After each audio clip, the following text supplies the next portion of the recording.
आप सभी का राष्ट्र टीवी पर। मैं हूं आपके साथ पूजा शर्मा और शुरुआत बुलेटिन की उस खबर के साथ करते हैं जिसने एक बार फिर से सियासत को गर्मा कर रखा है। एक और साधु संत, दूसरी ओर प्रशासन, दोनों के बीच की गहमा गहमी अब एक नया ही राजनीतिक मोड़ लेता नजर आ रहा है। प्रयागराज में चल रहे माघ मेला 2026 के दौरान प्रशासन और साधु संतों के बीच टकराव का मामला लगातार तूल पकड़ता जा रहा है और इसी क्रम में मेला प्रशासन ने स्वामी अविमुक्तेश्वरानंद सरस्वती को दूसरा नोटिस जारी करते हुए उनके मेला क्षेत्र में प्रवेश पर प्रतिबंध लगाने की चेतावनी दी है। प्रशासन का आरोप है कि मौनी अमावस्या के दिन अत्यधिक भीड़ और कड़े सुरक्षा इंतजामों के बावजूद स्वामी अविमुक्तेश्वरानंद ने पूर्व अनुमति लिए बिना बैरियर पार कर संगम क्षेत्र की ओर जाने का प्रयास किया, जिससे श्रद्धालुओं की सुरक्षा और कानून व्यवस्था को गंभीर खतरा उत्पन्न हो सकता था। इसके साथ ही प्रशासन ने उनके शिविर, होर्डिंग और बैनरों में शंकराचार्य पदनाम के इस्तेमाल पर भी आपत्ति जताई है, ये कहते हुए कि इस पद को लेकर सुप्रीम कोर्ट में मामला विचाराधीन है और ऐसे में विवादित पदनाम का प्रयोग नियमों का उल्लंघन माना जाएगा। नोटिस में साफ तौर पर कहा गया कि यदि 48 घंटे के अंदर संतोषजनक जवाब नहीं दिया गया तो उनके शिविर की भूमि आवंटन अनुमति रद्द की जा सकती है, सरकारी सुविधाएं भी वापस ली जा सकती है और मेला क्षेत्र में प्रवेश पर पूर्ण प्रतिबंध लगाया जा सकता है। वहीं स्वामी अविमुक्तेश्वरानंद सरस्वती ने प्रशासन की इस कार्रवाई को एक तरफा और मनमानी करार देते हुए कहा है कि उनका शंकराचार्य पद वैध परंपरा के अनुसार है और प्रशासन द्वारा बार बार नोटिस जारी करना धार्मिक स्वतंत्रता और संत समाज के सम्मान के खिलाफ है। उन्होंने ये भी आरोप लगाया कि मेला प्रशासन धार्मिक विषयों में अनावश्यक हस्तक्षेप कर रहा है। इस विवाद के सामने आने के बाद साधु संतों के विभिन्न अखाड़ों, धार्मिक संगठनों और कुछ राजनीतिक नेताओं की प्रतिक्रियाएं भी सामने आने लगी है, जिससे अब ये मामला केवल प्रशासनिक न रहकर धार्मिक और राजनीतिक बहस का रूप लेता जा रहा है। वहीं माघ मेले की व्यवस्थाओं पर प्रशासनिक सख्ती पर भी सवाल उठने लगे। तो देखिए, ये जो मामला है वो केवल आज का नहीं है। साल 2022 में सुप्रीम कोर्ट ने रोक लगाया था जब अविमुक्तेश्वरानंद का राज्याभिषेक होना था। इसको लेकर अब जो विवाद है वो गर्माता जा रहा है।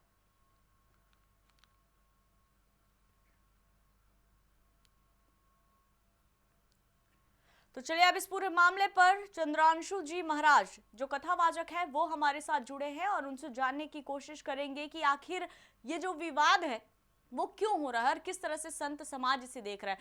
बहुत स्वागत है महाराज जी आपका राष्ट्र टीवी पर।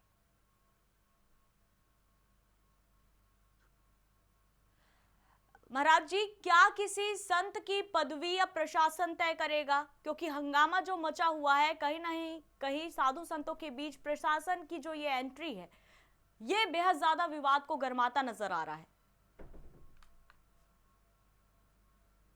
दोनों को अगर देखते हैं तो दोनों में एक एक कमियां दिखाई पड़ रही हैं।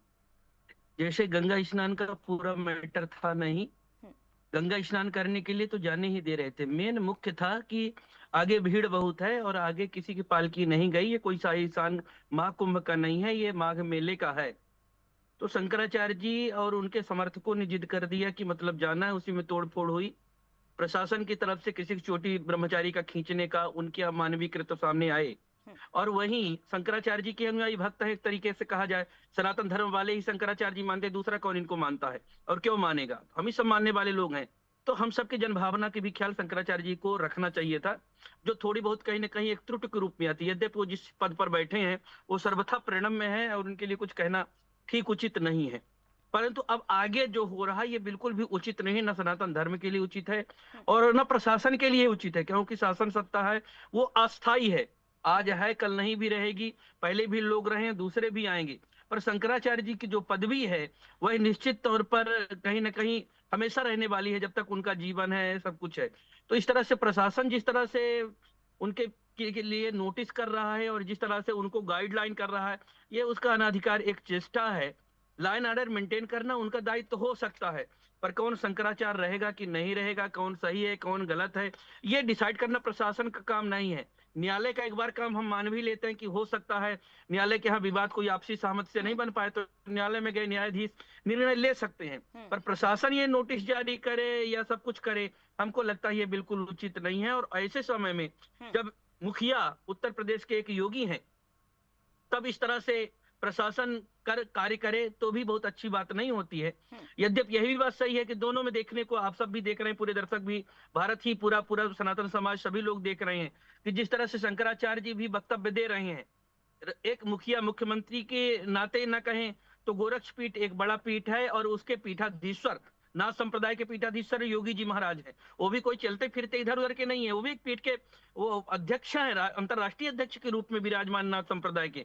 तो एक संप्रदाय के पीठाधीश्वर को इतना इस तरह से कहना कि उसके गुरु पछता रहे होंगे, तो ये थोड़ा उनको, जिस पद पर बैठे शंकराचार्य जी को भी सोचना चाहिए, समझना चाहिए, और प्रशासन को भी अपने अधिकारियों को लाइन आर्डर जिनके लिए बना गया वही रखना चाहिए। कहीं ना कहीं सनातन को मानने वाले लोग उग्र हो गए, या कि हठ धर्मिता के कारण, ज्यादा जिद के कारण अगर प्रशासन के खिलाफ सभी लोग सनातन धर्मी आए तो कहीं ना कहीं और भयावह स्थिति हो सकती है, और आगे विवाद को नहीं बढ़ने देना चाहिए, इसको यहीं पटाक्षेप करना चाहिए। यहाँ पर आप पटाक्षेप करने की बात कर रहे हैं, चलिए हठ धर्मिता एक अलग बात है, लेकिन क्या जब माघी पुण्य मेला है और बड़ी संख्या में लोग यहाँ पर पहुंच रहे हैं, तो क्या अभी मुक्तेश्वरानंद महाराज की ये हठ धर्मिता नहीं थी कि वो पालकी के साथ ही स्नान पे जाएंगे? क्या कहीं ना कहीं ये उनके जबरदस्ती अपने आप को महान दिखाने की ये कोशिश नहीं रही? क्योंकि आए दिन हमने उनका बयान देखा है, साधु संत के हिसाब से कभी उनके बयान निकलकर सामने नहीं आते हैं, माफ कीजिएगा महाराज जी, लेकिन एक साधु जो होता है वो शांत होता है। पथ दिखाने के लिए ये जो साधु बैठे हैं तमाम मठ में, जितने भी अखाड़े हैं वहां पर बैठे हैं, लेकिन अगर इसी तरह से साधु संत हठ धर्मिता पर उतर जाए तो फिर क्या औचित्य बन जाता है साधु बनने का? हर बार वो इसी तरह से विवादों से घिरे रहते हैं, पहली दफे नहीं है।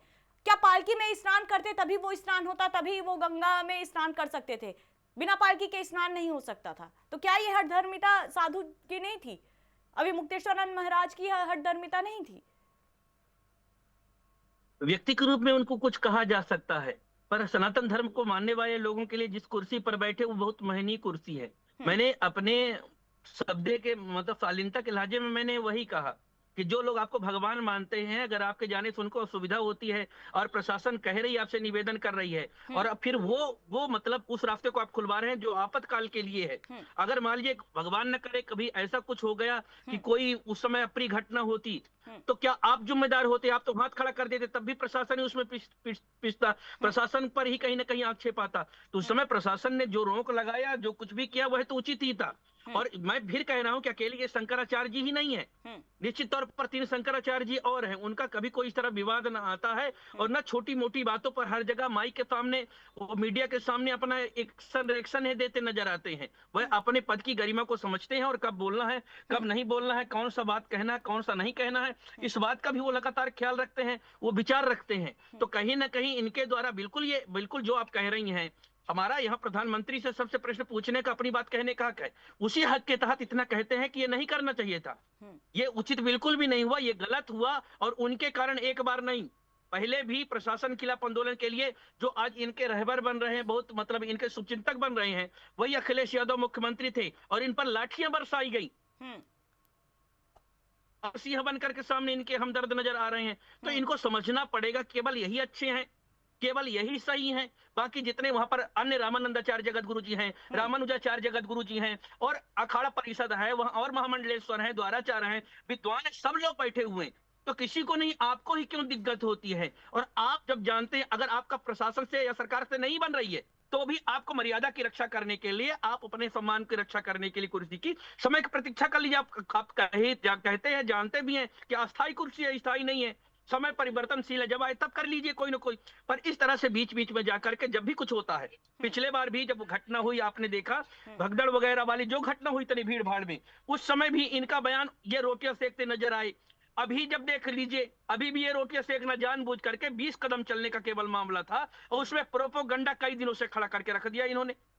और सबसे बड़ा आश्चर्य, हास्यास्पद ये लगा, आप एक वीडियो देखिए, उसमें प्रशासन के लोग इनसे अन्य भी नहीं करते नजर आ रहे। स्वामी जी, आपने मीडिया को अपनी बात बता दिया, मैंने भी सुन लिया, 2 घंटे से कमिश्नर को, डीएम को, एसपी को, आला कमान अधिकारी आपसे अन्य भी नहीं कर रहे हैं, उसको किसी हालत में नहीं खोल सकते, इमरजेंसी रास्ता है वो, आपातकालीन वाला है, कोई परेशानी होगी तो कौन जिम्मेदार होगा? हम नहीं अलाउ कर सकते आपके लिए, किसी के लिए नहीं कर सकते। उसके बाद भी स्वामी जी मानने के लिए तैयार ही नहीं है।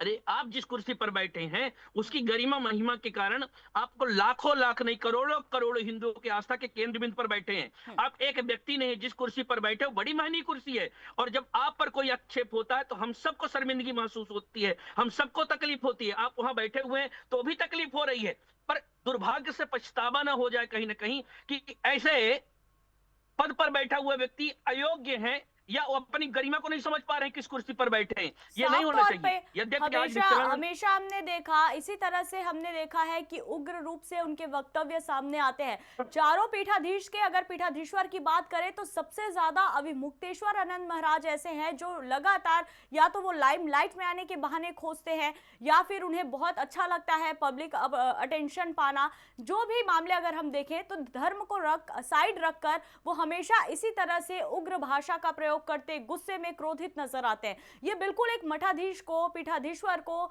शोभा नहीं देता महाराज जी। चलिए, लेकिन अब बात अगर शंकराचार्य के नाम की हो रही है तो साल 2022 में, मुझे जहां तक हो सकता है मैं गलत भी हो सकती हूं, सुप्रीम कोर्ट में ये केवल और केवल उनके राज्याभिषेक को लेकर मुझे लगता है कि कहा गया था जब तक सुप्रीम कोर्ट से ऑर्डर नहीं आएगा राज्याभिषेक नहीं होगा। लेकिन शंकराचार्य लिखे जाने को लेकर किसी तरह का कोई विवाद कोर्ट में नहीं था, जिसको लेकर अब अविमुक्तेश्वर आनंद ने सरकार से और प्रशासन से जवाब मांगा है। क्या ये पूरा मामला है और आखिर राज्याभिषेक होने पर रोक क्यों लगाया गया था, ये भी जानना जरूरी है। पंचज्योतिष पीठ है बद्री का आश्रम में जी, तो इनके जो गुरु जी थे स्वामी स्वरूपानंद सरस्वती जी शंकराचार्य जी थे, और अभी प्रयाग में ही रहते हैं पूज्य जगत गुरु स्वामी श्री वासुदेवा नंद सरस्वती जी महाराज। दोनों गुरु भाई आपस में उस मठ को लेकर के विवाद था। उसके इसके पहले श्री वासुदेवानंद सरस्वती जी महाराज जी वहां के पीठाधीश्वर थे। ये आपस का विवाद तब कोर्ट पर गया और कोर्ट से निर्णय होकर के इनके गुरु जी के पक्ष में निर्णय आया। वो शांत नहीं हुआ, चल ही रहा था। तो ये विवाद का कारण मेन पहले से चल रहा था। यद्यपि supreme court, high court Shankaracharya कौन बनेगा इसका निर्णायक नहीं, ना निर्णय देता था। आपसी विवाद हुआ इसलिए मामला गया वहां पर। जो शंकराचार्य जी बनने की प्रक्रिया है, एक मतलब 4 शंकराचार्य हैं, उन 4 शंकराचार्यों में 3 शंकराचार्य जिसके नाम पर मुहर लगाते हैं वही चौथा शंकराचार्य जी बनता है। ये अभी तक का मानक रहा। निश्चित तौर पर ऐसे अगर मानकों की बात कहें जो भारतीय संस्कृत परंपरा के अनुसार है, उसमें शंकराचार्य जी निश्चलानंद सरस्वती जी को होना चाहिए, क्योंकि 2 लोगों को पहले से शारदा पीठ के पीठाधीश्वर शारदानंद जी की और काची पीठ वाले शंकराचार्य जी भगवान ने इनको सहमति प्रदान किया है लिखित रूप से। पूज्य निश्चलानंद सरस्वती जी महाराज गोवर्धन पीठ वाले वो इतने बड़े महापुरुष हैं, वो व्यक्तिगत रूप से मोदी जी पर भी टिप्पणी करते हैं, योगी जी पर टिप्पणी करते हैं, और बाकायदा अपने अधिकार का प्रयोग करके करते हैं। उनके व्यक्तिगत टिप्पणी के बाद में भी प्रधानमंत्री हो चाहे मुख्यमंत्री हो, अन्य देश का बड़ा चलिए तो संज्ञता है और उनसे कोई विरोध नहीं मानता है, और उनके पास जा करके उनका आशीर्वाद भी बराबर लेता है। ये अकेले ऐसे शंकराचार्य हैं जो लगातार ऐसा लगता है कि राष्ट्र विरोधी जो तत्व हैं उनके साथ मिल करके ये उनका वक्तव्य आता रहता है। गौ रक्षा का रक्षा की बात ये अकेले करने वाले नहीं है, बहुत से साधु हैं, संत हैं, महामंडलेश्वर हैं, हम सब भी तो गौ रक्षा की बात करते हैं, राष्ट्रमाता घोषित करने की बात करते हैं। स्वयंभू मानकर बैठे ये शंकराचार्य, क्योंकि जिस तरह से ऐसा नहीं कह सकते, ये प्रशासन भी तय नहीं करेगा। और अभी उन्होंने अपना बाकायदा दिया हुआ उनके व्यक्तिगत शंकराचार्य होने पर टिप्पणी, ये हम सब की, मीडिया की भी, हमारी भी अनाधिकार चेष्टा होगी। प्रशासन ने मांगा है जानकारी ले सकता है, उनको बाकायदा उन्होंने लीगल तौर पर दिया। जो अच्छा किया है, अच्छे को अच्छा कहना है। उनके कुछ काम बहुत डिस्टर्ब है, अच्छे नहीं है, वो उस पर उनको ध्यान देना चाहिए। जब बड़े हैं सूर्य को दीपक दिखाना है, पर बड़ों से भी कभी कभी कोई अपराध होता है, उसको समझना चाहिए। उनके कारण उनके अनुयायी भी बेइज्जत हो रहे हैं, हम सब लोगों को नीचा देखना पड़ रहा है, इस बात पर विचार करना चाहिए। और एक बात बहुत जिम्मेदारी के साथ में उनको सहयोग लेना है तो सनातन धर्म वाले अखाड़ा परिषद उनसे लें। जो लोग राम भक्तों पर गोली चलवाएं उनके साथ क्यों हाथ मिलाना, उनके साथ क्यों जाना, इस बात का ध्यान रखना चाहिए। चलिए, चर्चा में जुड़कर तमाम जानकारी साझा करने के लिए बहुत धन्यवाद महाराज जी।